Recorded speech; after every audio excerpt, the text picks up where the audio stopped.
bit of input delay. In this video, I'm going to take you on a tour through all the sim racing at Gamescom 2025. We've got Moza, PXN, Thermaltake, the German Army, RaceRoom, Flashfire, BeamNG, Project Motor Racing, and even a disturbing giant sloth.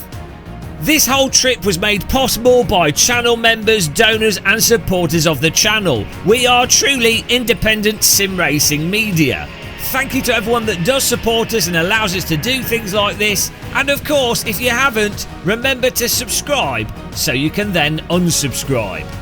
Fasten your seatbelts, make a strong cup of tea, because this is sim racing at Gamescom 2025. Welcome to Gamescom 2025 Hall 10.1, the hall that has all the racing simulators and all the sim racing goodness in it. And of course, in this video, I'm going to take you through all of Hall 10.1 and all of the sim racing that you can find.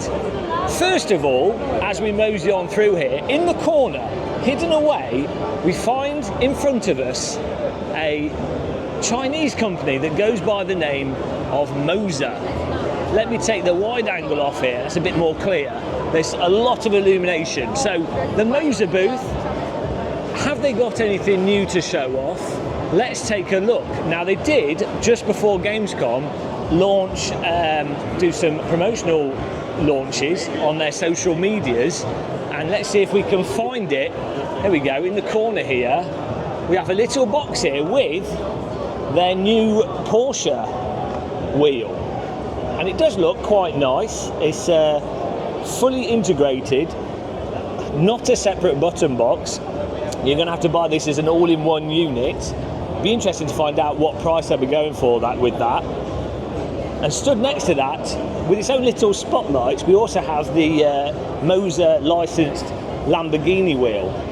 It's quite interesting seeing these companies now really go quite heavy on the licensing, and I think a lot of sim racers really do like the idea of having sort of official licensed wheels to play their virtual cars with.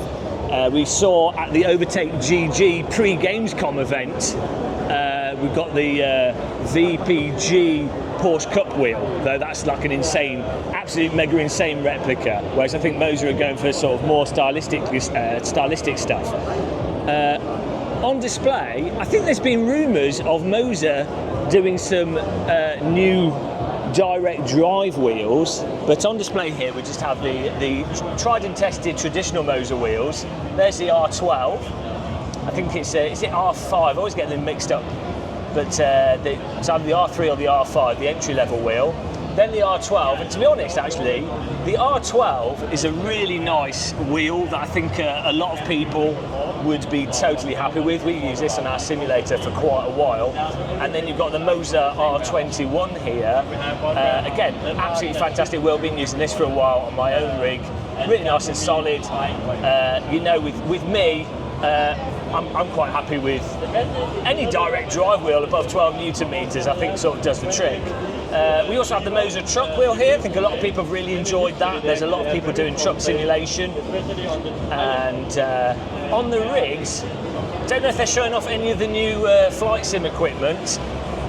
Unfortunately, I don't think they are. We've got we do have the Moza AB9 force feedback stick on this rig, and the Moza throttle unit, which is a really nice throttle unit. Actually, has a really nice feel to the actual throttle input. Loads of buttons, and like lots of Moza stuff, they offer it for a really, really competitive price, especially when you consider how much stuff typically used to cost in the flight sim scene. We've been using the AB9 force feedback joystick ourselves for quite a while, and it's absolutely fantastic with Microsoft Flight Simulator. And a lot of people use it with DCS though I haven't. I think Moza have they've announced a lighter direct, they call it direct drive joystick, but it's not really direct drive. But they're doing a lower end one for cheaper that'll be coming out soon as well. Here's their I know we're here for sim racing, guys, but here's the Moza yoke. They do a force feedback yoke as well, which is really quite nice, but I think it needs a bit more software development on it. There's the M-Booster pedal, again, really quite nice, but I think it needs a little bit more software development on it. And yeah.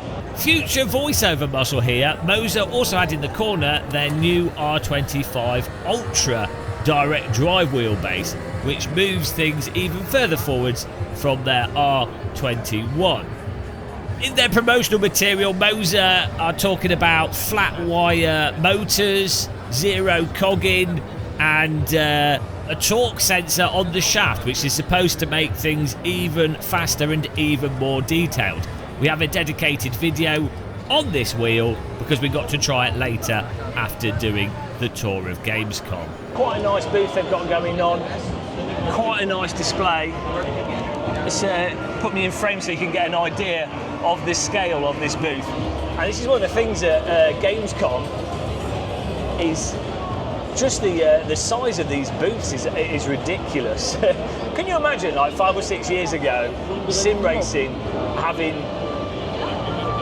booths like this big, and this is not even the biggest one. When you go to stuff like SimRacing Expo, it's absolute madness. Now here we go. We're just ahead of us. We've got a castle here behind us. Look at that. Just your standard. That's bigger than your average house in the UK. In front of us, we have a rather large booth from PXN here. Much bigger booth than what they had last year. We've got a new direct drive from PXN. So they're actually bringing a whole bunch of new things to the market. They've actually got a selection of DD wheels. Hopefully we can find someone to accost to get some more details. But we have a VO4, or maybe it's VD, I can't tell because of the font. A VO4 multi-pole low inertia DD servo motor. Then we have a VO6. So that's so that one was at 4 Newton meters, and then this one is 6 Newton meters, and then we have the VO10. I don't know why they've got an O, but why not? 10 Newton meters, 24-bit magnetic encoder, and it feels very, very smooth, super smooth actually. Yeah, really. Very low resistance, and that's with it not even turned on. We've got the old wheelbase there. This is just a spring wheel, and then we have the wheel rim that they do, the W05 R2 11.5 inch wheel. Quite a light wheel, and but I mean the buttons feel all right. It's a little bit, it does feel a little bit flimsy, this wheel rim, but to be honest, if it's at a good price and you're pairing it with the cheaper DD, you know, it being light is actually a good thing. And actually, I think lighter steering wheels, even on stronger wheelbases, are better. Like the heavier a wheel rim is, the more inertia it has, and the less precise it will tend to feel. So lighter wheel rims, I actually think are a really good thing. But the buttons are a little bit flimsy, not much resistance there. So probably more for entry level side of things. The funky switches, you've got push and you've got analog input. But yeah, more on the entry level side of things. But hopefully for a really good price. I think that's where these companies can compete. We also have some load cell pedals here. Looks like we've got load cell on each pedal. Let's see if I can get close. Yeah, it looks like all the pedals. So if you remember the Mecha pedals, there's quite a few pedals on the market now where every pedal has a load cell on it. A lot of people think that you'd only expect a load cell on a brake, but actually you can have a load cell on every pedal. You just use it as a way to collect input. I mean, you could even have a potentiometer on a brake pedal if you wanted. It doesn't really matter. But the nice thing with a load cell is it gives you lots of adjustment opportunity with you then just recalibrating the software, and it will all work. without you then having to line up potentiometers and Hall effect sensors and things. This is actually quite an interesting forged carbon footplate on this, and quite an interesting actual base plate for the pedals. Really quite like this PXN. I don't know if you put your foot here, so I'm probably not really going to touch this. It stops you getting your toes trapped in the pedals, I guess. But actually looks really quite neat and tidy, especially the pedal plate. Nice pedal faces, again, this sort of forged carbon look to them. Very sharp. I would have gone for like larger pedal faces. I much prefer larger pedal faces myself. I think it's more comfortable. But they look like interesting pedals. Again, it's going to come down to the pricing of them as to how compelling they are. Nice. Some of their older pedals there. And what else have they got? So, oh yes, we've also got the H Pioneer. Sorry, the sequential. But then, yeah, we also have the H pattern. Hang on, we've got a PXN guy here. He's good. Can you talk us through this really quickly? We've already hold on to the microphone there, please, sir. It's tea time. It's tea. It's tea time. So here we go. So we've gone through the DD wheelbases and explained them. Right. First of all, can you confirm, is that an O or a D? A D. It's a D. So I've just not been my calling D, them, but it's a D. Okay. I've just been calling it the. Let me track our faces here. We'll track the egghead. I've just been calling them VO when I should have gone for A VO. Yeah, but it's VD10, VD6. It's VD10, yes. There we go. But not mistakenly, it's like VD10, but it actually can crank up to 12 newton meters. Okay. Bit misleading. What's the maximum sustained force? It can continue going out all the time. The VD10 for 12 newton And it meters. can keep that up all the time. Well, that's peak. It's the peak. 12 Okay. newton meters is the peak. But it goes mostly at around 10, but 12 is peak. Okay. And then for the pedals, what are they called? It's a secret. Okay. No. They're still prototypes, so Yeah. what I know, what the colleagues told me around September, October. So Sim Expo, Okay. Then there'll be more information there about will be them. more information. But I just said earlier, there's a load cell in all of them. They're load cell. Okay. They've got load cell. And then, of the shifters and handbrakes, is there anything new or anything that's changed or anything you can reveal for Gamescom? I mean, if you got like already the emails, the whole shifter brake series is new. Yeah. The button box was last year already around, all-time seller. And well, what's new is like pretty much the VDs, what you already covered, and the pedals then coming with the VDs, the 3 wheels. And are those wheel rims new wheel rims? Yeah, they come bundled with the VDs. Like there's different options. I can't tell you the names of it because they're also like very cryptic. I know one is the CS, that's the right one, Club Sport. Okay. Gives it away, right? Like CS with something next to it. But you can get them in the bundles with the VDs.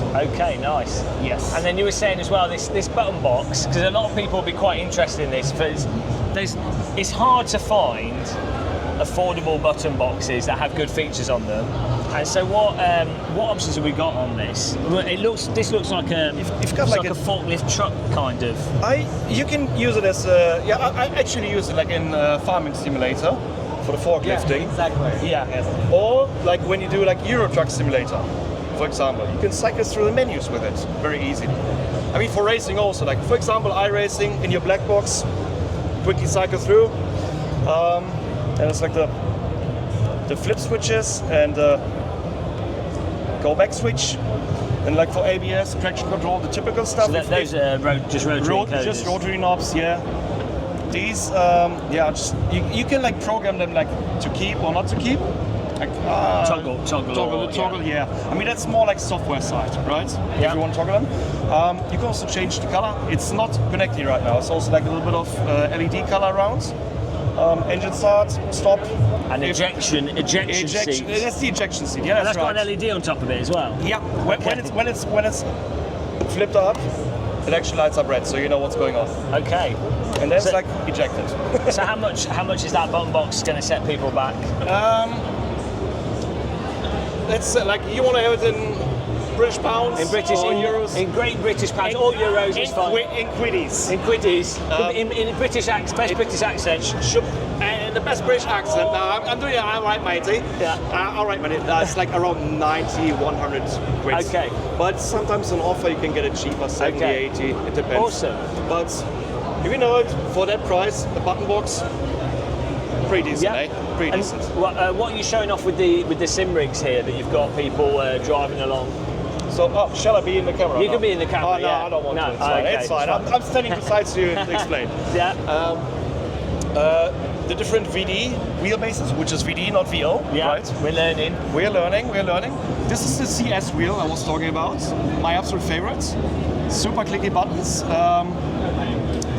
The mid-range wheel. And in the third row, the next contender is kind of like the standard, if you like more casual. And I see something. There's a free seat. Okay, and you're running a hot lap competition. Yes. But sadly, it's on Assetto Corsa Competizione. Yeah. Who likes that game, right? Nah, I mean, Or really, game, really, sim, whatever you say. No, nobody likes it, right? Nah. But shall I do one lap quickly? You can do a lap in the new pedals, Okay, which don't have a okay. name yet. Maybe Okay. maybe they will be called the T pedals.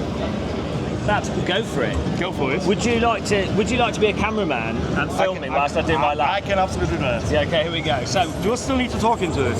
well, it's on. You can keep talking, but we've got to keep it entertaining or yeah, I as feel like the depressing whole as possible. Right, we're going to jump in. We're going to do this quick lap, guys. This is the great thing with Gamescom, is that you can actually jump in and try stuff. So you're not just having to be a spectator. So we've got ACC here. We've got their 12 Nm DD wheelbase and their load cell pedals. The volume's very quiet. There we go. So, impromptu and immediate review on the spot. So, first things first, actually, there's some nice fans on this rig that are quite nice on my hands. It's bloody hot in here. First things first, the DD wheel, very smooth in force. So, you know, gone are the days where you had crazy amounts of cogging going on with the force feedback wheel. Like, I think the expectation with any DD is for it to be really smooth. ACC, not my favourite simulator when it comes to force feedback. It's quite a hard simulator to really judge the quality of force feedback wheelbases. I find it's not got the most dynamic of force feedback. And GT3 cars in any simulator tend to also be quite bland cars. So it's hard for me to really judge the actual raw detail of this DD wheelbase. However, it does feel like quite nice and strong, quite nice and decisive. There's no like obvious gaps in the force feedback. There's no dead zone or anything. The wheel rim that this has got is a really small round rim, and that's kind of weird driving a GT3 car with such a small wheel. This actually reminds me of the if you remember the Thrustmaster Gran Turismo wheel from a few years back, the officially licensed GT wheel. That's a really small wheel. But you know, again, it's quite nice to hold on to. It's got a nice fabric feeling to it. I think this is again going to be on the sort of cheaper end of equipment. Let's try and focus on the pedals here, whilst I drive terribly. Throttle pedal has a nice amount of throw to it. Let's break into T1 aggressively, see how precise we can be. Another thing with Gamescom, you'll find when you jump on these rigs, all the equipment is obviously set up different, and with simulators, especially when it comes to braking, you obviously learn a certain feel, a certain force. So it's very hard to gauge whether or not pedals are good or bad, because you built up muscle memory for what they should feel like. But yeah, I mean, I can push the brakes. Not the way they set up is quite sensitive. If you look at the brake marker meter on the screen, you can very precisely put the load in, and then you can lift off the load. So in terms of being precise to brake, so if I aim for, normally braking in a lot of cars it's ABS, so not with this car, but normally when you brake, you're normally aiming to brake for between sort of 65 and 80% input is normally a good range before locking up in many of the simulators. ABS is slightly different, but also just being able to put 100% brake on and then smoothly come off it and have very fine brake input. So it seems like you get a nice smooth input, and it's nice. The resistance of the load cell as well is quite a nice smooth resistance to it. Again, with a lot of these things, it's going to depend with pedals how you actually set the pedals up and adjust them is as important as the actual pedals themselves. But yeah, so jumping on that rig, thank you very much for the little immediate demo there. Absolutely. Nice, yeah, it feels nice. That's a 12 Newton meter DD on that, or is that That's the 12 meter, okay. the VD10, yeah. Nice. VD10, 12 Newton meter. Yeah. Awesome. So, what's the price of the DD wheel with the wheel rim? With the wheel rim, Testing you. I know without it's like 500. 500 with that, and then the wheels. I don't know, 500 with the small wheel. Okay. It goes up to 540, 560 with the other ones. Okay. If I'm not mistaken right now. Yeah, that's all right. Well, it's like a lot of products to see. everyone they'll correct you in the comments afterwards. Oh, no. But yeah, so the PXN are going for so it's on the entry level side of things, so the cheaper side. Yeah, I mean entry level of DDs, right? See, that's why we start with the VD4 also, but even with the VD10 for that price point, with that price, like even if you don't like the wheels, you want more like a Formula wheel or whatever. DXN is planning to do more Formula wheels or whatsoever, like at least that's the plan. Yeah. Otherwise, go for third party. You've seen like the back of the wheelbase. There's like a lot of USB ports you can use. Yeah. So having a third party wheelbase with the cable. Okay. You can put the cable in the wheelbase. No long waits for the cable anymore. Awesome. Well, thank you for taking us through everything there on this booth. I'll probably catch you later. Oh yeah. And give us what was your name for the Marcel. Marcel. You had to get really close to the mic. Marcel. Eat it. Okay, thank you very much. We're going to continue the tour here. So that was the PXN booth, guys. I say a pretty large booth. PXN going in heavy at this year's Gamescom, and the hot lap challenge there that we obviously failed at. I don't think we even did a clean lap. Let's continue on down. Actually, I'm going to go.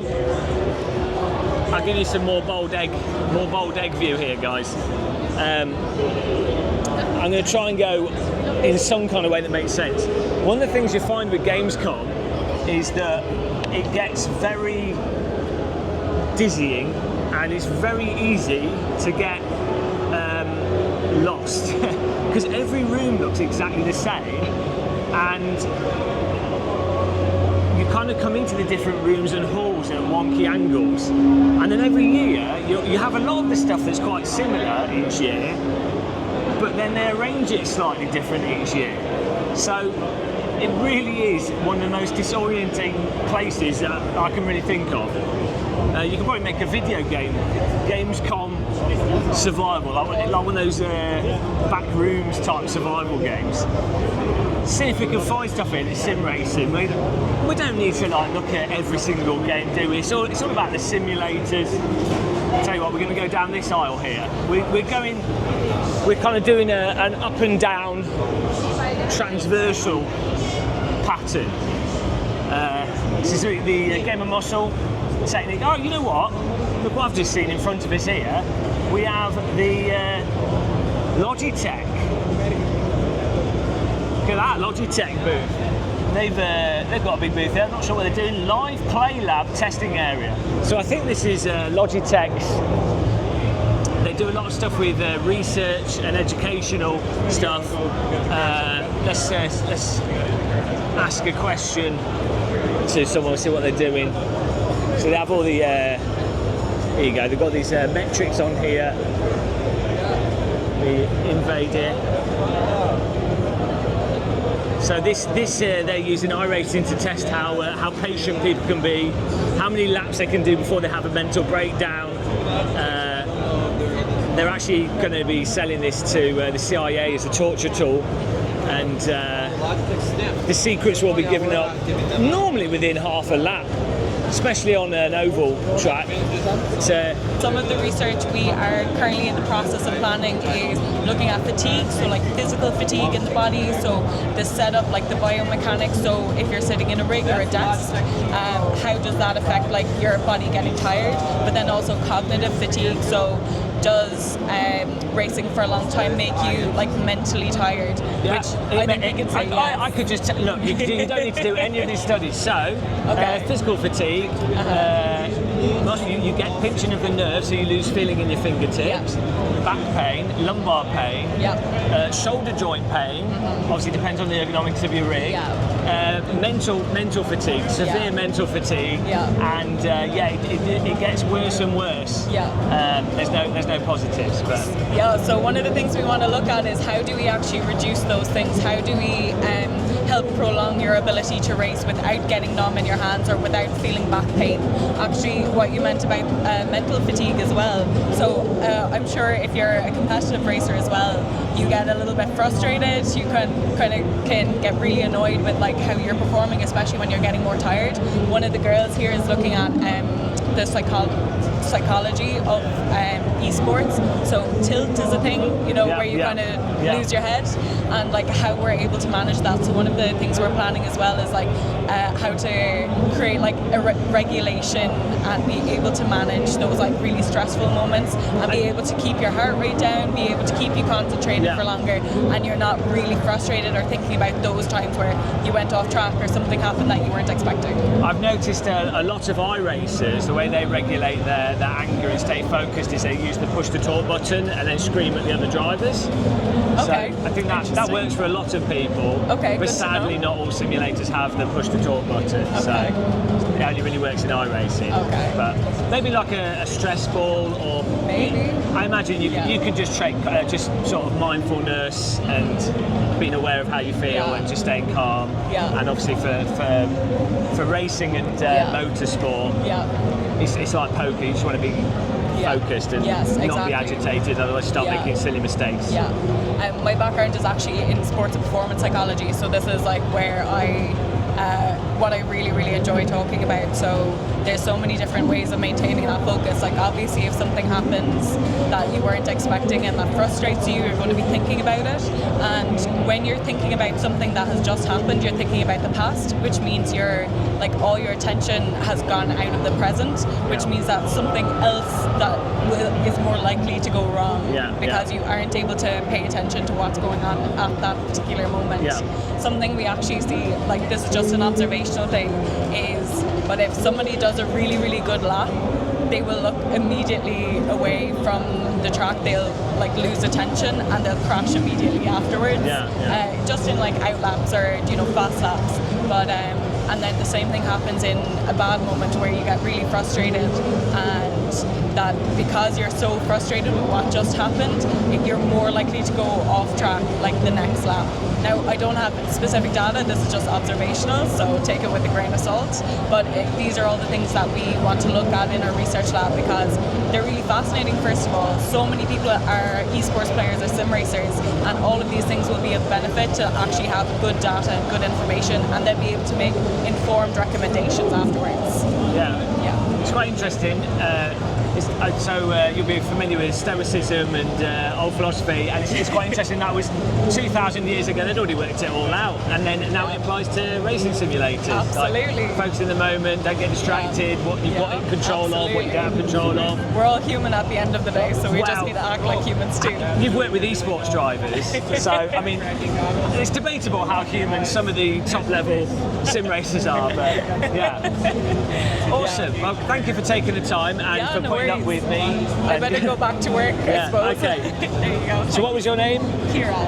Kira. Yes. Awesome. Thank you very much. And what's your name? It's James, and the channel's it's Gamer Muscle. Do not go there. You will regret it. Thank you. Okay. Thank you. So there you go, guys. That's the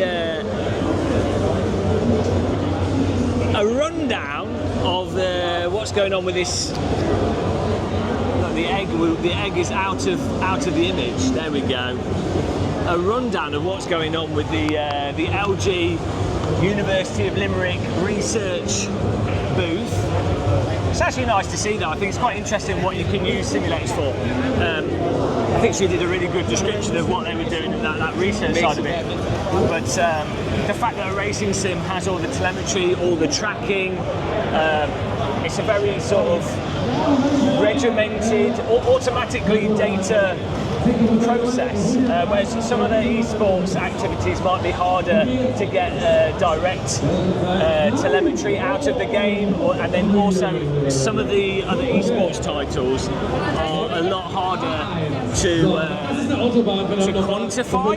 Whereas obviously in a racing simulator, you've got your delta and your lap time, so you can really see if someone's performing better or worse, and then obviously if they crash or not. I think it's a lot harder to define things with a first-person shooter. So many different aspects to sim racing. I think you often just see the racing and the esports side of it, but you also obviously then have the research, educational, scientific. There's many ways to ruin your life with racing simulators. I mean, I'm sure though, if they studied the damage that is done to my body, 14-hour live streams, it is not good. Right. See how I filled the time there whilst we were walking? That's pro YouTuber skills. We have here some ASRock. Who doesn't like ASRock? I love ASRock, and they've got Thermaltake rigs on display. I think there's actually also a Thermaltake booth, so this looks like they're sharing the Thermaltake rigs.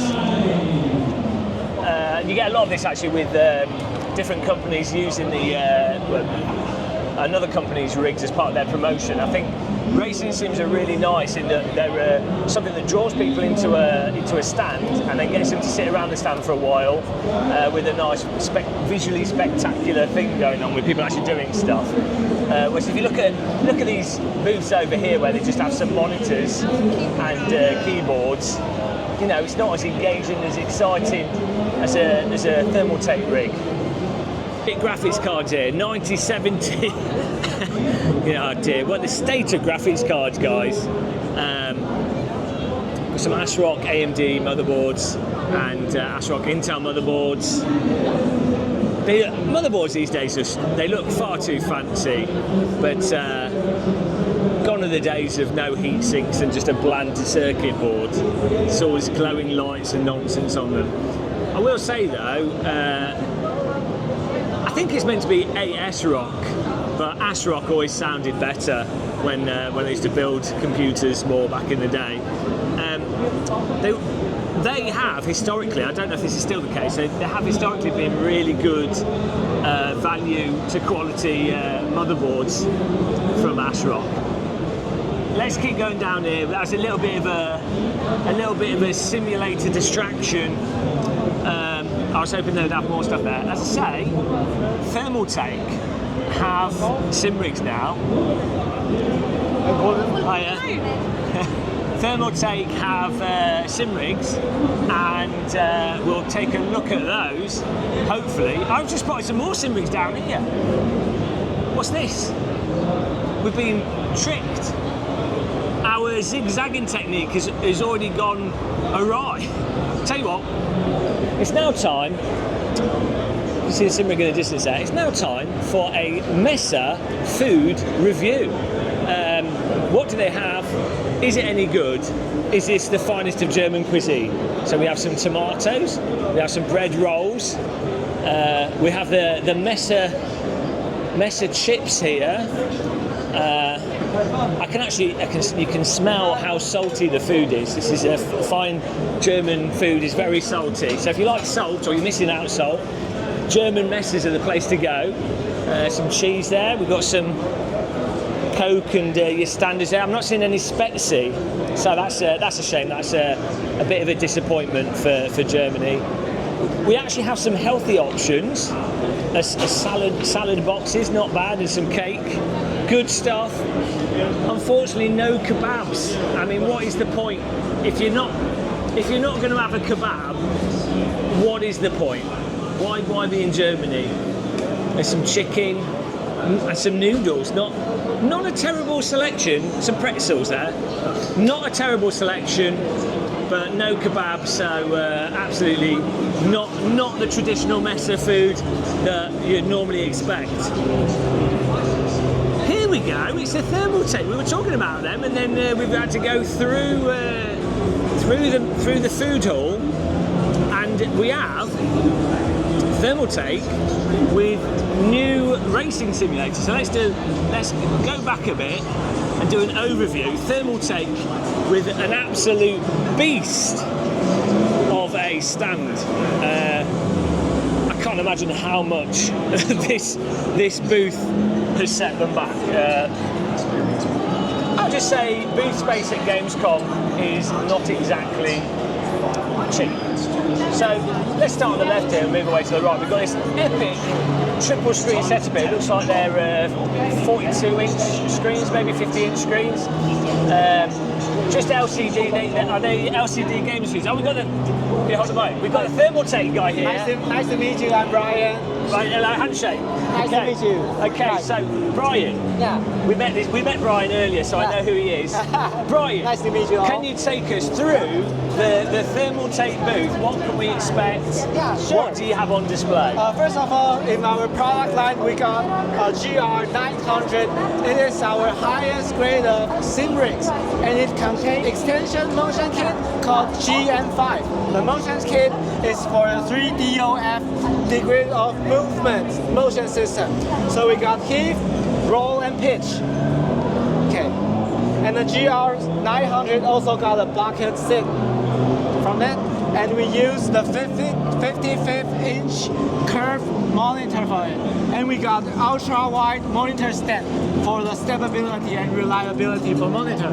So Thermaltake, they're doing, not only are you doing a T-slot sim rig, but you do the motion actuators, Sure. you also have the wheelbase, you have the chair. Yes. You do the whole solution. Yeah, we did all of the ecosystems. So that at the GR900 is your highest quality rig, we're fully kitted out. Yes, sure. But what about... This is our mainstream products called Okay. GR500. So let's have a quick look at these. Sure. We can go to first for Yeah, the we'll go the other way, 700. Nice to meet you. Look at this though, we've got a go-kart rig. Sure. Let me introduce you our GK500. It's just under development, and it uses the same case, same frame as GR500, so it can add on the extension motion system GN5 on it. So the whole system is just made for karting. It's elegant. So a GK500 for karting cars. Yeah. And let me introduce another product called GR700. You really like the the GR, the whole GR The thing. GR calls gaming racing, right?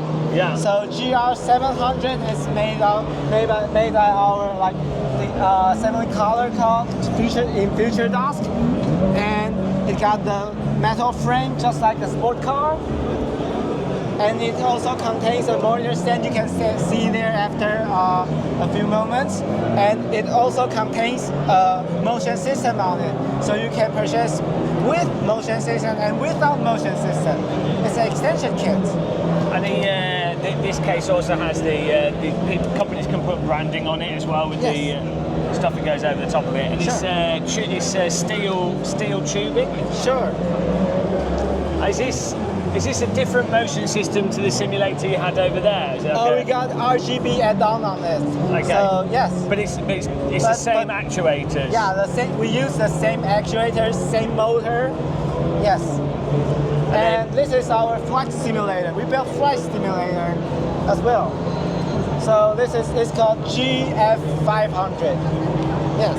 And you're running, you've got the Thrustmaster rudder pedals, Thrustmaster Warthog attached to that. Yes. But again, it's a T-slot cockpit, and you've got some different, are these monitor mounts all yours as well? Yeah, we use, basically we use the same monitor called the Pro Series monitor, just combined combine it with the flight simulator and the motion system, because the distance will be wider and the stability will be much more tougher. So you have a couple of different types of monitor stand available there. Sure. Okay. We got standardized one and the pro version. And then after we've seen all about the high-end sim rigs, we have GR300. It's just for the entry level. It's for all of the ecosystem for it. You can mount lots of wheel bases, and it contains with monitor stand. So you can it's a detachable monitor stand. So you can mount your monitors right here. And we used to have a 49-inch monitor, so you can do the sim so immersive. Yes. And again, so these are Thermaltake ultra-wide monitors as well. Yes, it's a 49 inches OLED monitor. Yeah. And I just noticed as well, you also have a huge range of wheels. Yes, first of all, we're doing it in different materials. First is we call skewed leather. Yes, it makes same as a Kentara-like mode, and we do it in D shape. And D shape just for GT cars, and we got it in round shape. I'm going to have to have a touch here of the wheel. So yeah, it feels like a sort of suede Alcantara, but it's not Alcantara. It's another suit leather. Okay. Suit leather. Feels good though. And what's the durability of this over time? Yeah. How long do you think it sort of lasts for before it gets hard? We have tested, and we didn't test to do that yet. Okay. So it's durable. Yeah. Generally, if you're using these types of gloves, these types of wheels, you really want to wear gloves. But it's also worth keeping in mind when you do buy this, whatever you do with suede or even the fake ones, they will tend to harden up. But you still, even when they harden up, you still actually get quite good grip from them. But it's just something worth keeping in mind if you're buying those, because they do feel nice, but they will change over time. Whereas this type of it's quite nice, springy rubber actually. Yeah, this is we call F100. It's a Formula wheel. Whoa, it's attached. Yeah. I was going to set the alarm effect. It's a Formula wheel, and all of our wheel products can use in our base. Yeah. So the attached system will be the same as our G6 base and G15 base. And you have these pedals here? We have developed the new pedals. It's a load cell pedal with metal. It's made by metal, so it's prevent from stepping. So it's very durable and stability. And then you have this absolutely crazy sort of Formula GT. I guess you could use it for GT and Formula. GT Formula wheels. And it contains a touchable screen. It's not on the moment. It will contain a screen, and you can do it in Sim Hub, and the screens will be changed via games through games. Yeah. So this one feels a lot higher end in the buttons and feel compared to those other ones. So this is on the higher end. Yes. We call it the XR version. Okay. The XR category means extreme racing. Extreme racing. Yeah. Sim racing is really extreme when you're sat there. Yeah, it's good. Drinking your tea, and then you've also got some pedals here, which. Yeah, sure. And it's our XR version too. It's an XR pedals. So it contains more. You can switch it, replace the rubber right here. It's a bumper and a spring. You can replace it a lot and change it as you like. And the throttle give very good feelings about. And they're load cell pedals, obviously. Sure. Okay. And you can adjust it all. Yeah. Well, thank you so much for taking us through the booth there. Thanks. And I'm going to continue my tour, but take care. Have a good rest of the show. Thanks. Cheers. So some other thoughts on this, on the stuff here. So it's quite interesting that Thermaltake are doing a whole range of sim rigs, DD bases, and the wheels. It's another company getting in there into the sim racing. I mean, you've got Corner Master as well getting in. Genuinely, oh hang on, got to miss out the big motion rig they had. Seems like all the hardware manufacturers are like, oh hang on, let's get in on this sim racing business. Why not? I would say the cheaper wheels they did feel a little bit tacky. The actual Alcantara and the solidity of the wheel was great, and the rubber was great, but the buttons and the rotary encoders felt a little bit tacky, which seems to be really common actually. So we have a Thermaltake hexipod rig here, and we also have some copyright music in the background. So I'm going to talk into the microphone as loud as possible and hope we don't get copyrighted. Look at that. Highland circuit in Assetto Corsa on massive curved screens on this hexipod rig, which has been fenced off because it's just far too dangerous for your average Gamescomer to be on. We will have a drive with their wheels later, so we can do a video on what those wheels are like to use. And but until then, let's continue off. We went down there. We've got that Star Wars music. That is 100% copyright death. So we've zigged and we've zagged here. We're getting disorientated again. Egg cam, there you go. NZXT have a booth over here. I don't think they've got any sim racing stuff. We're gonna... Oh, they have an awesome buggy though, look at this. Got a remote control car down here with I don't know if it's someone's driving it, I think they are. Look at that. You could ride that around. You could run over trade show visitors that you don't like. Not quite sure what that has to do with NZXT cases, but can't go wrong. Can't go wrong with a nice remote control car. So we're gonna head off to here, and that's it. That is 2 corridors worth of Gamescom.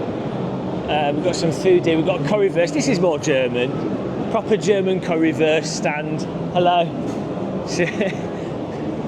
They're not very busy though. There's a reluctance. Oh look, it's a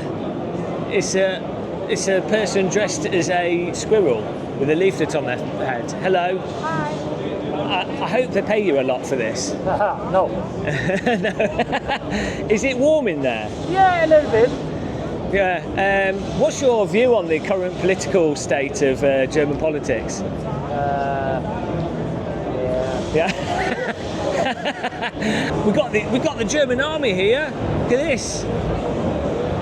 Jobs. Can we get a job in the German army? We've got to check this out. We're getting distracted from sim racing, though I'm seeing a helicopter flying around over there, so maybe that is a simulator. And then we've got a killer cyborg dog. This is going to be replacing the soldiers in Germany. So let's just check he's on the Steam Deck. Hello, you speak English? Yes. Yes. So, how do you feel about these cyborg robots replacing jobs? They did the jobs very well, but it's already old, 10 years old. Yeah. Well, this one doesn't have a gun on top of it, so I guess that's not this one, because Boston Dynamics doesn't allow to have weapons on top. Okay. So for recon. Yep.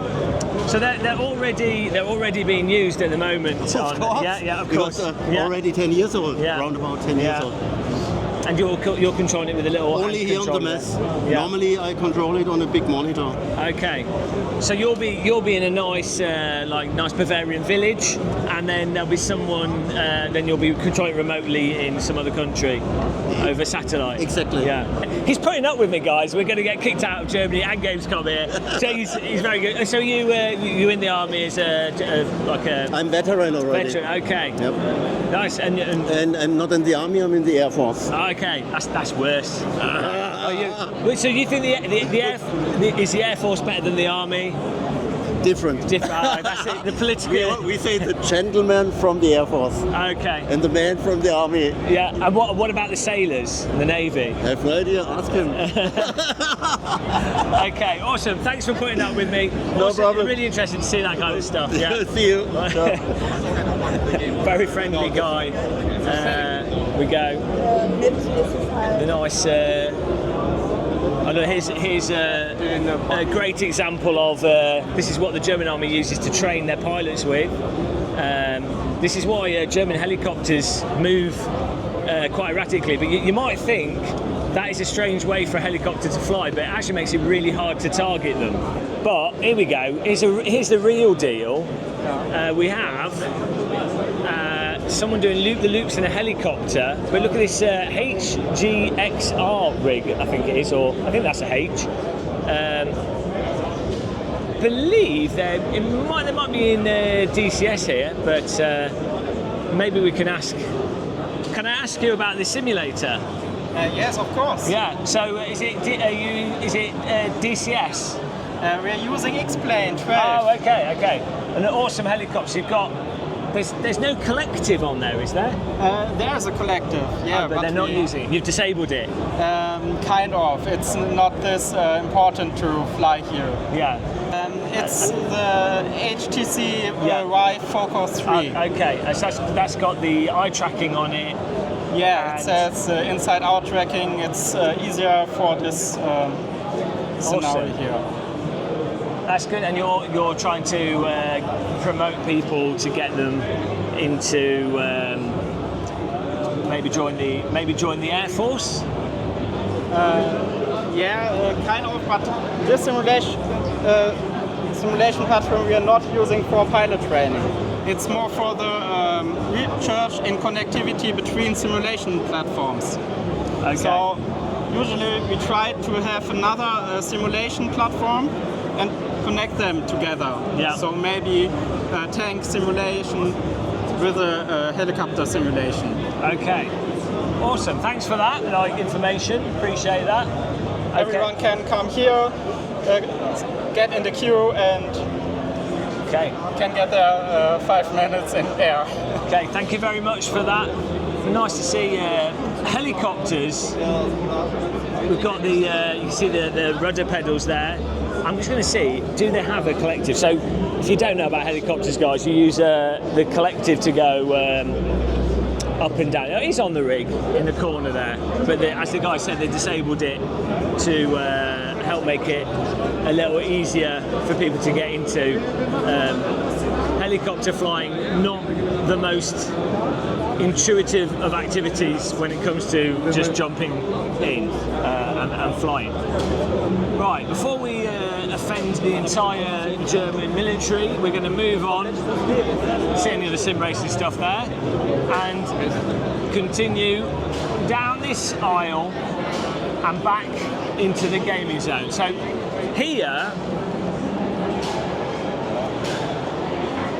we have, there's a lot of career stuff, and oh look, it's nice to see my dad modelling here.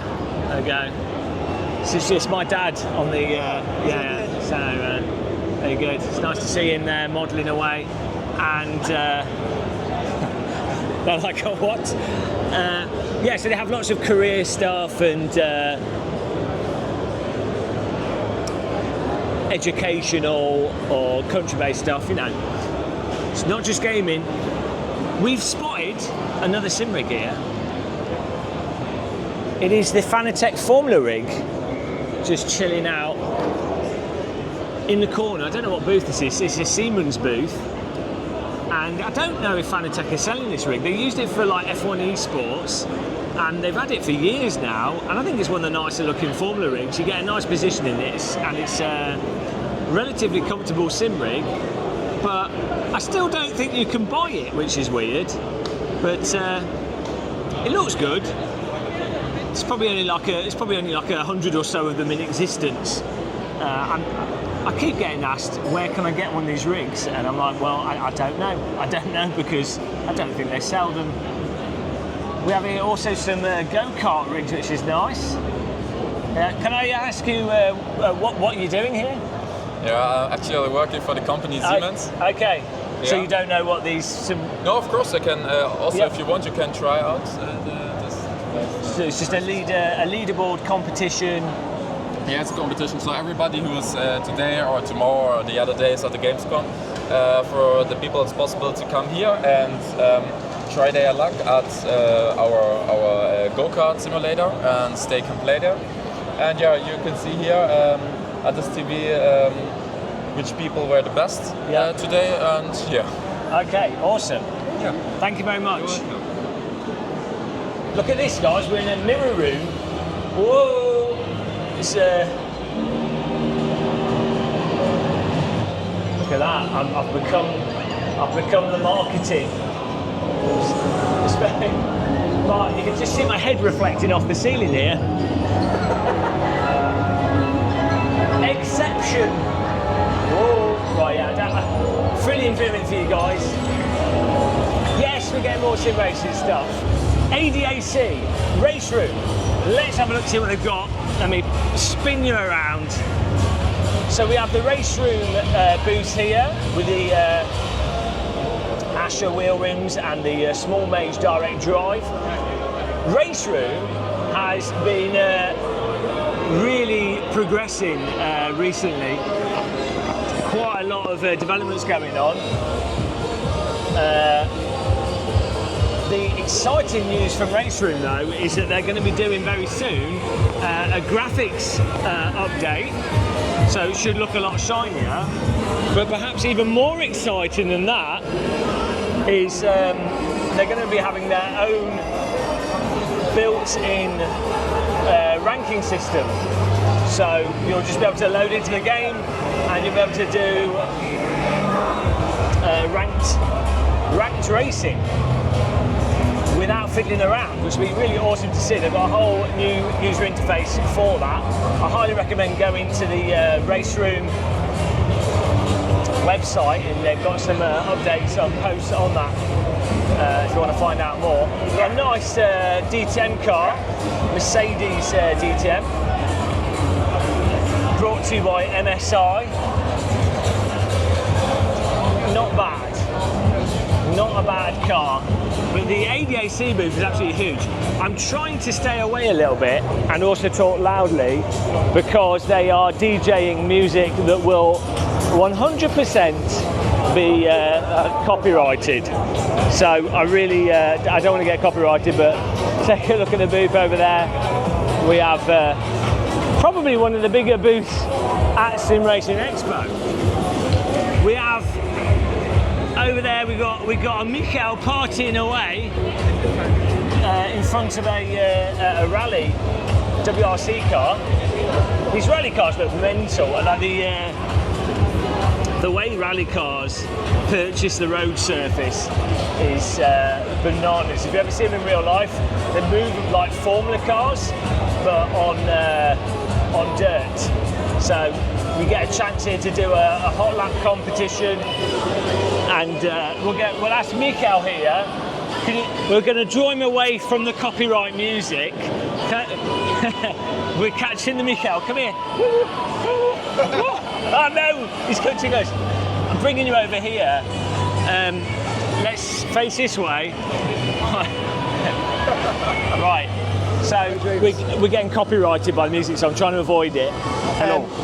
You are here with WRC. Yeah. And is there a hot lap competition this year? Yeah, they have several things. Like you can take part in a leaderboard challenge. From Friday to Sunday, they even have AOC screens, like the super ultra wide screens. Okay. Great. Well, that works. Right, let's go this way.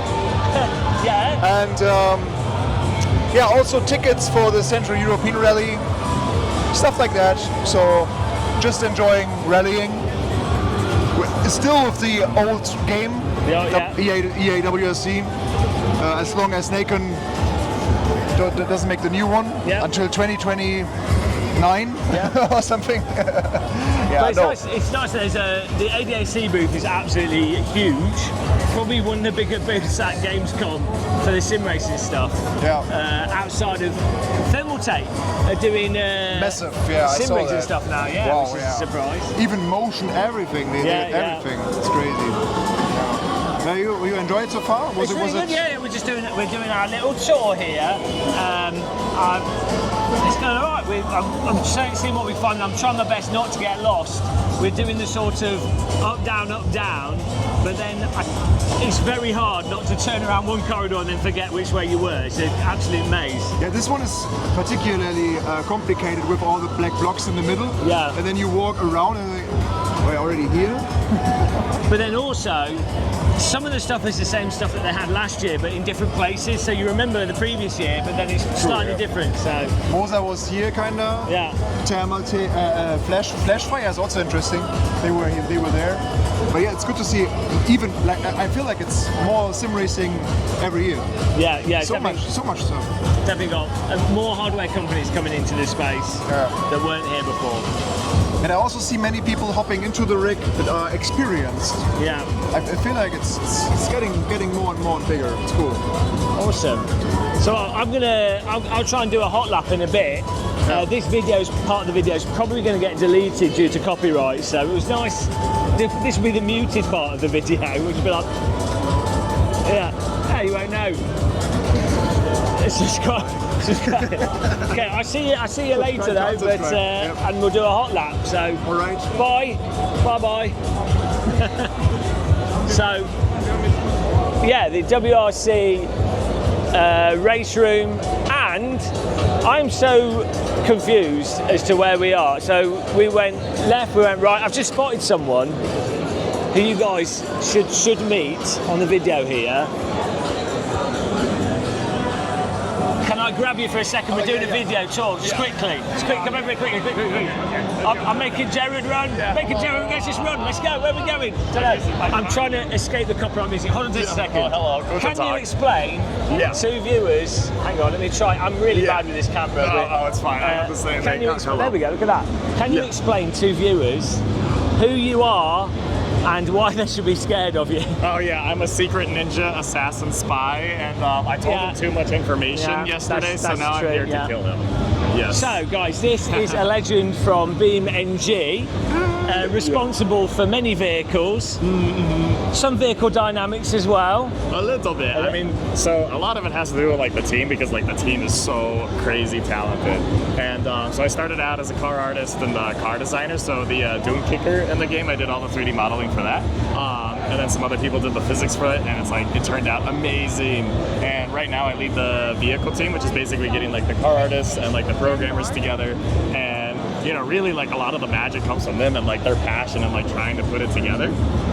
And yeah, it's just like wild. And for me, just like being along for the ride, like I started there maybe 5 or 6 years ago. And it's just wild, like all the support from the community, even like walking around here, they're like, oh, I know BeamNG, and I like freak out, and I'm like, what? And they're like, why are you shocked? And I'm like, I don't know, like it's just so cool meeting people that play the game. But yeah.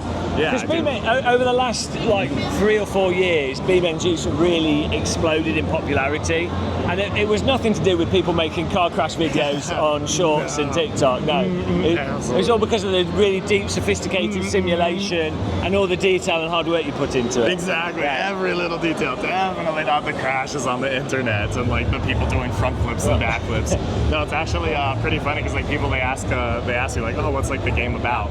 And you know, like we're all like hardcore car people. Like, yeah, it's like a hardcore like car simulator. But then like also like my guilty pleasure is like, you know, seeing the car crashes even when I see it on like TikTok or YouTube. So I'm like, okay, it's like also like a really cool like crash video game as well. And so that's what's really interesting for us is like, you know, we have like 2 parts of the game. Like, yeah, it's like always going to be like a hardcore vehicle simulator. But stuff. And like, you know, like the soft body physics interacting, seeing what your car could do. You know, like you can't front flip your Miata in real life, you'll destroy it. But in BeamNG, you can like hit the reset button, and it's so much fun. And I love seeing it. Yeah. Which is your pride and joy vehicle in BeamNG? And then that's one question. Second question: what's your most controversial BeamNG view or thing that with BeamNG? So favorite car first, or like your pick? Yeah, I would say the favorite car definitely was the Dune Kicker, because I remember they were like, "What car do you want to make?" I'm like, "I really want to do a trophy truck." And then they were like, "Okay," and this is like right when I started. I'm like, "Really?" And they're like, "Yeah, if you're passionate about it, like let's make it happen." So yeah, the trophy truck, all-time favorite. We got like triple bypass like suspension and everything on there, and it took forever. Like we actually had to find somebody who worked on trophy trucks in real life to do the programming for the suspension to like get it to work, and it's like one of my favorites. Now let's see, one of the most controversial things, I would say, oh man, I don't know, I always see it on the internet, it's like the Vidra. For me, I absolutely love the Vidra, which is like the 8-wheeled vehicle in the game. But I know like a lot of people are like, what is this? And like, you know, we have like one of the big tires and it like flips and everything. So I'd say like that's the most controversial, but in like a really fun way. Everybody's just like, oh, okay, like let's like race the Vidras, and then just like, yeah, like bumping into each other. So, and one of my things I was wondering with BeamNG, are there any more plans for like more single player stuff? Because I know you have that kind of somewhat career mode thing where you go into the desert, you've got all these like little missions and things, somewhat kind of open world, kind of a bit Forza-y. Is there plans to develop that kind of stuff more, do you know? Or yeah, I mean, well, so right now career is work in progress, and I don't know if it's still that way, but if you click the career mode button 4 times, you can get into it. I forgot if we removed that yet, but yeah, so you know, career is like something that, you know, we're like trying to figure out and like give to the people, because it's like something that's really fun. As far as like very specific stuff, I like to leave that surprise for the people. Okay. But yeah, so I want to tell you, but also like we like to like organize the surprises and teasers. Okay. But yeah, career mode's fun. Yeah, we're always like looking for feedback on that too. So you know, if you wind up playing it, like let us know on like the forums and stuff. But there you go, guys. You get your questions in on the BeamNG forums. But thank you for talking with us. And I'm going to see you around. Probably see you around later. Yeah. I'm not sure what's happening after, but we'll catch up later. I'm sure. It's so nice to see you. And hello everybody. Oh, I just whacked the mic. That's all right. I'll let you off. You were chatting with him over there. I've confused him. Oh yeah. There you go. Oh. See you in a bit. Yeah, I'll see you. So guys, that legend from BeamNG, Jared, he's always crazy. he's always good fun to hang around. A few years back in SimRacing Expo, he was a Crocs guy with his turbocharged Crocs. I think we made a short of that got quite a lot of views, which is quite confused people. I'm already lost now. See, I turned around once and now I've lost my position. But on the plus side, we have found a flight simulator, very serious business. Oh, he's a captain, he's dressed up as a captain. Sorry? He's the first officer, okay. And who's the captain then? And there is no. Oh, okay. You can be maybe the captain. Okay, so you've got here. Is this? Do you normally run this in a simulation centre? Yeah, normally we have a base in Hamburg.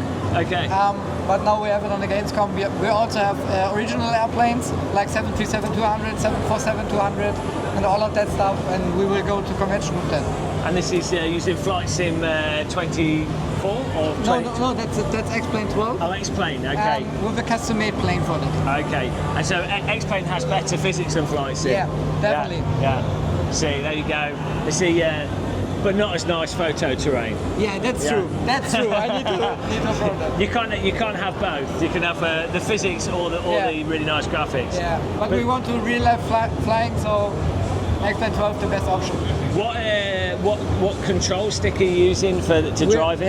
That's the original airplane stick. It's from a real airplane. And then you've got the rest of the components. Yeah, that's right. I'm sure everybody that has a go on this knows how to program the computer, and everyone flies perfectly. No one doing barrel rolls and loops. That's right. But it's nice to get the full cockpit experience, and you're running 3 60-inch screens behind? No, 70. 70-inch screens, nice. to have a big view. Yeah, so it's a nice immersive cockpit. You've got all the buttons. The important one at the top here, these ones will stop the engines very quickly. So awesome. And you're based in Hamburg. Yeah, we're based in Hamburg. Yeah. Okay, thanks for chatting with us. Yeah. Or continue on. All right. So some more, actually, seeing more flight sim stuff here this year than in previous years. Which is a surprise. Oh, here we go. What do we have here? We have a remote control car, realistic racing with AI. Everything has to have AI these days, otherwise it's not legit. I'm not quite sure how this is meant to work. He's lined up on the start line here, and we'll get ready for. You're doing a lap. Here we go. So there we go. He's off. In what looks like a Porsche Cup car. We're going around here. He's driving a little bit wonky. Have you had a few drinks? No, this is the AI trying to correct my pathing. Oh, okay. But I'm trying to outsmart the AI to get the optimal pathing. You see these speed bumps? Yeah. You have to somehow make the car not drive into them, but the AI is programmed to just stay on the track, regardless if there's the speed bump or not. Okay. In these passages, you have to tell the car to go left or right. But then it seems like you just tell the car on which side of the track it should be driving, not directly how fast or how sharp you should turn. Okay, so I guess the idea is that people can lay down their own track with this and then drive the track they put down. Yes, I'm not controlling the directions. It's just driving on its own across the path. Oh, as you can see, it just ignores the speed bumps. So this is the only part where you have actually to control the car yourself. Okay, thank you for that, and we'll continue on here. Bit of AI remote control car driving. I'm not quite sure how the AI is particularly beneficial in that particular use case, but it's quite nice. I think the idea of being able to lay a track down and then drive it, especially if you're younger and you just want to play with a little remote control car. But it makes things very confusing. Now here we go. We have another booth with SimRigs. There we go. Saved the day. We have Flashfire. They were here last year, but it was a much smaller booth, and now everyone seems to be getting bigger. So maybe these companies, either they made more money in previous years and think it's justified, or maybe they just feel like they want to get the advertising going. But it's really interesting seeing how much larger the booths are this year compared to last year. Flashfire, another Chinese company that does a lot of the sort of more affordable entry-level wheels. They've got this stuff here with no force feedback. A really basic spring wheel, so perfect for simulators like ACC, and another spring wheel, and another spring wheel. This takes me back to the 90s. These pedals, oh dear, maybe good if you play Train Simulator or something. We've got a joystick here, let's have a look. Yeah, that's really flimsy. Very, I mean, hopefully it's just really cheap stuff. Definitely throws more on the budget. But then out of the blue, we have this giant shaft of a handbrake. See, this is the thing though, actually, because there's so many more companies doing sim racing equipment, you get situations now where some companies do a whole bunch of things that are like basically almost ignorable, not that interesting, but then they come out randomly with a button box or in this case a handbrake, and then at the end of the day, something like this is really nicely just solid aluminium, I believe. This is a weird mechanism, but you know, you've just got a load cell there and then elastomer to resist the pressure, and then I think, I'm not quite sure what's going on with this. I think this is just to, if you want to change the angle. Yeah, so you can pull this up and then you can adjust the angle of the handbrake.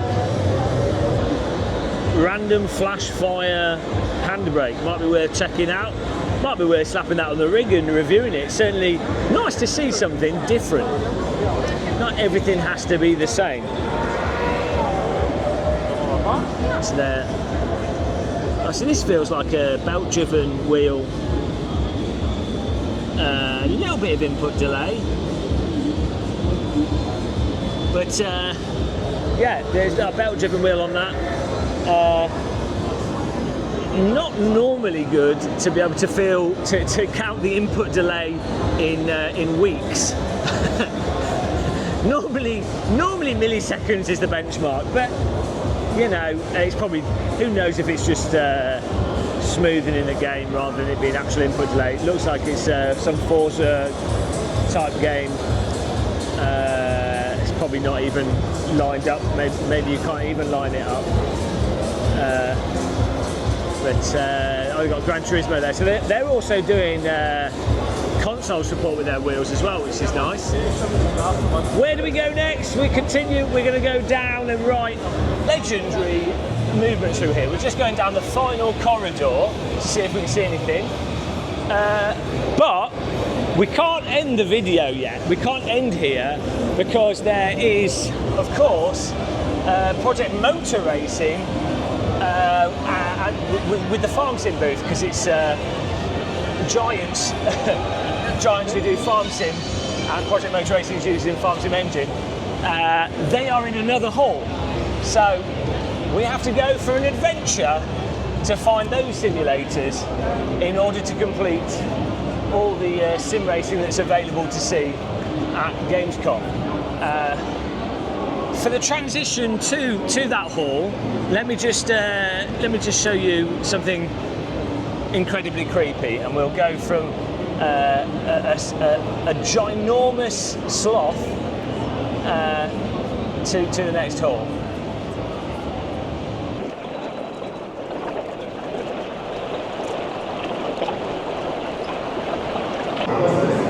Okay, here we are. We've made it to the farm sim booth with Project Motor Racing.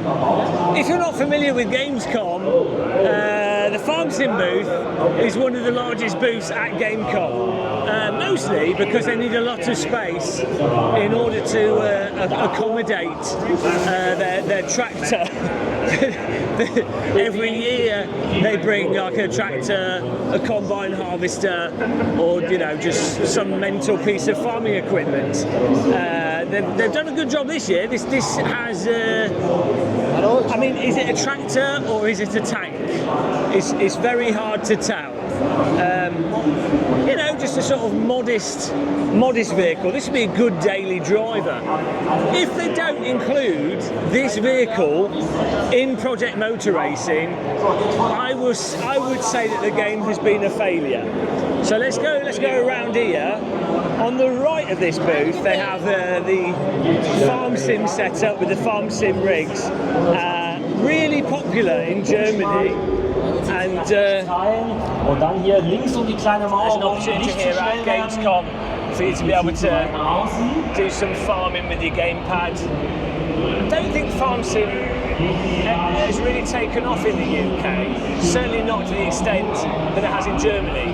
Now we're filming this on a press day, so there's not that many people. I mean, there's a reasonable amount of people, but there's not that many people. But when it's not a press day, this gets absolutely bananas. Now, let's just look who's on the stage here. Do we put him off? Can we put him off? We're getting closer here. Will we get a glance from him? Mr. Gamer Muscle, James West. No, it's called me out. So Ist ein bisschen kamerascheu. Also die SimRacer unter euch kennen ihn vielleicht. Here's the view from Champion Joe's view there of the crowds, doing a fantastic job. Rechts. I think he beat us there, he won up to us, but he's doing great commentary here on this little Oben die Schikane. bit of esports Jawohl. racing that's going on. Of course, which is better? Is it the tractor? Ein bisschen ausgegangen. Tank Letzte tractor. Kurve und dann nochmal Vollsprint Richtung Ziellinie. Is it the GT car? I say GT car, what am I saying? The prototype, 24 Hours of Le Mans. Ist es eine 1:44.5. Nico, Beautiful. komm zu mir. One of the guys from Project Motor Racing there. One of the things that excites me more about Project Motor Racing than some of the other sims at the moment is that, they do have the boring GT3 cars and the LMDH cars, but they also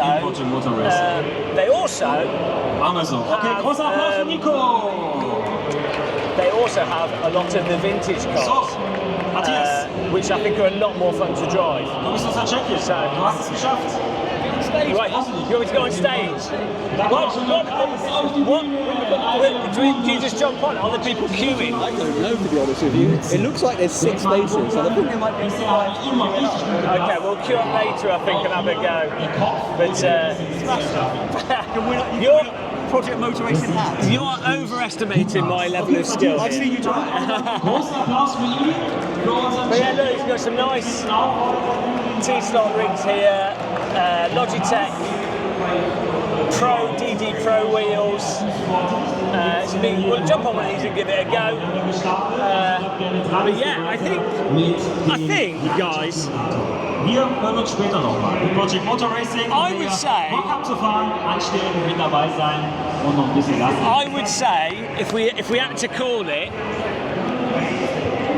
which sim racing company or what at Gamescom 2025 the most impressive things? I think Project Motor Racing.